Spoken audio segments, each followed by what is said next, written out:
দীর্ঘ ৯ মাস রক্তক্ষয়ী যুদ্ধের পর মুক্তিযুদ্ধের গৌরবদীপ্ত চূড়ান্ত বিজয় আসে ১৯৭১ সালের ১৬ ডিসেম্বর। মাথা উঁচু করে দাঁড়ায় সবুজে ঘেরা ছোট্ট এক ভূখণ্ড, নাম তার বাংলাদেশ। তাই এদেশের মানুষের জাতীয় জীবনে ডিসেম্বর বিজয়ের মাস হিসেবে পরিচিত। বাংলাদেশের সুদীর্ঘ রাজনৈতিক ইতিহাসে শ্রেষ্ঠ ঘটনা হল ১৯৭১ সালের মহান মুক্তিযুদ্ধ।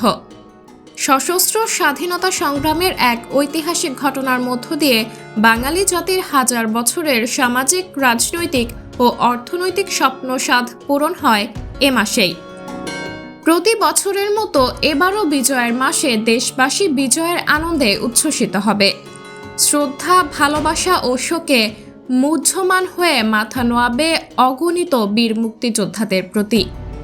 নানা আয়োজনে সবার চেতনায় ধ্বনিত হবে মুক্তিযুদ্ধের বিজয় গাথার স্মৃতিচারণ আর বীর শহীদদের প্রতি শ্রদ্ধা ও ভালোবাসা। মুক্তিযুদ্ধের চেতনায় জাতীয় পুনর্জাগরণ, মুক্তিযোদ্ধাদের রাষ্ট্রীয়, সামাজিক, আর্থিক মর্যাদা ও নিরাপত্তা প্রতিষ্ঠা এবং মুক্তিযুদ্ধ ও মুক্তিযোদ্ধাদের প্রতি সম্মানবোধ জাগানোর লক্ষ্যে প্রতি বছরের মতো এবারও দিবসটি পালিত হবে। বিজয়ের মাস ডিসেম্বরে প্রতিটি রাজনৈতিক দল দেশব্যাপী কর্মসূচি ঘোষণা করেছে। বৈষম্য বিরোধী ছাত্র আন্দোলন, জাতীয় নাগরিক কমিটি, বিএনপি, জামায়াত থেকে শুরু করে প্রতিটি রাজনৈতিক দলই মাসব্যাপী বিভিন্ন কর্মসূচি পালন করবে বলে জানা গেছে।